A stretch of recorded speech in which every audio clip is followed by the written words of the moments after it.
नमस्कार साथियों, स्वागत है आप सभी के अपने YouTube चैनल में। तो एक कहावत आपने हमेशा सुनी होगी, मन चंगा तो कटौती में गंगा। आज हम एक ऐसी ही कहावत के बारे में बात करेंगे और मैं बताना चाहूंगा, जब भी कोई कहावत या लोकोक्ति बनती है तो उसके पीछे कोई ना कोई कहानी जरूर होती है। तो आज की ये कहानी संत रविदास जी से जुड़ी है। जो संत रविदास जी हैं वो बड़े महान कवि थे और बड़े महान संत भी थे और बड़े महान कवि भी थे, लेकिन उन्होंने कभी भी शो ऑफ नहीं किया। तो ऐसी कहानी अब हम शुरू करते हैं। एक बार एक ब्राह्मण गंगा स्नान के लिए जा रहा होता है, तो रास्ते के अंदर क्या होता है कि उसकी जो जुत्ती है वो टूट जाती है और वो अनायास ही क्या करता है, रैदास के पास जाता है। रैदास जो चमड़े का काम करते थे, जुत्ती वगैरह बनाने का काम करते थे, और उस समय चमड़े का काम जो करता था उसको नीच समझा जाता था, नीची जाति का समझा जाता था। तो ब्राह्मण उनकी दुकान पे जाता है, अपनी जुत्ती ठीक करवा लेता है और जुत्ती ठीक करवाने के बाद रैदास से कहता है कि बताओ रैदास, क्या तुम्हारी फीस है, कितना तुम्हारा पैसा लगा है। तो रैदास ने कहा कि आप ब्राह्मण हो, मैं आपसे पैसा नहीं लूंगा। तो फिर वो कहता है कि चलो कोई ना कोई बात तो बताओ भाई, मैं कैसे मतलब मैंने तुम्हारे से जुत्ती ठीक करवाई, कुछ तो बताओ मेरे को।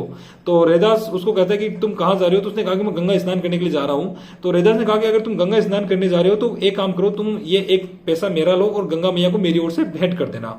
अब ब्राह्मण बड़ा सोच में पड़ जाता है कि यार ये चमड़े के हाथ से मेरे को सिक्का देगा, मेरा तो धर्म भ्रष्ट हो जाएगा, लेकिन वो शर्माते हुए कुछ कहता नहीं है और वो सिक्का चुपचाप ले लेता है, अपनी धोती में बांधता है और नहाने के लिए निकल जाता है।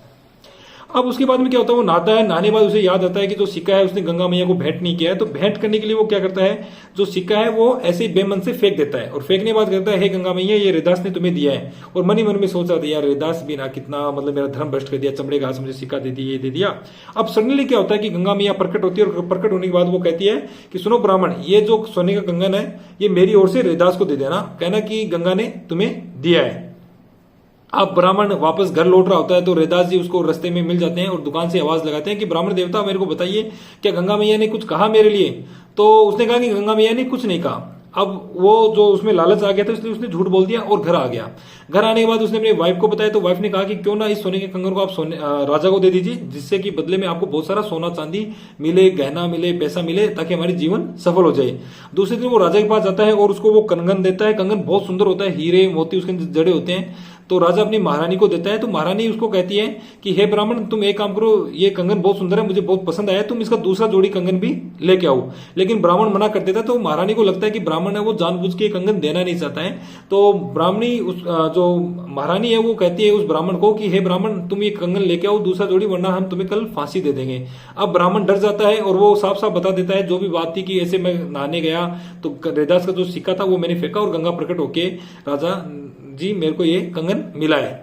तो राजा ने सोचा कि ये ब्राह्मण झूठ बोल रहा है, क्योंकि गंगा इतना मतलब कलयुग में ऐसे प्रकट होकर कंगन देने तो बड़ी विचित्र बात है, ऐसा तो हो नहीं सकता। तो उसके बाद में क्या होता है कि चलो उस रैदास के पास ही चलते हैं, देखते हैं कितनी सच्चाई है तुम्हारी बात में। अगर रैदास ने ये कहा कि ऐसा कुछ नहीं है तो तुम्हें पक्का फांसी दे देंगे।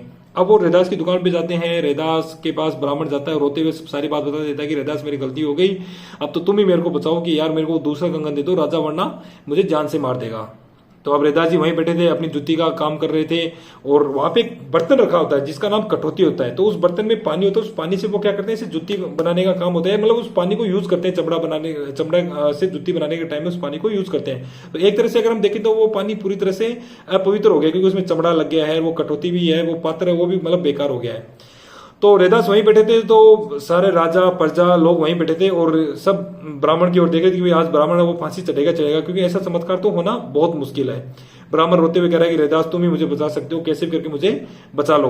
तो रैदास जी को दया आ जाती है और वो क्या करते हैं, गंगा मैया से प्रार्थना करते हैं कि हे गंगा मैया, अगर मेरी भक्ति सच्ची है तो कृपया करके आप मेरे को प्रकट होइए और मेरे को दूसरा सोने का कंगन दीजिए, ताकि ये जो ब्राह्मण है इसकी जान बचाई जा सके।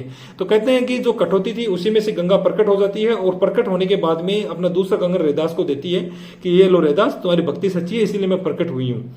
तो उस दिन के बाद से राजा ने, प्रजा ने, सबने देखा कि एक रैदास के कहने पे गंगा प्रकट हो गई, मतलब रैदास है वो बहुत बड़ा संत है।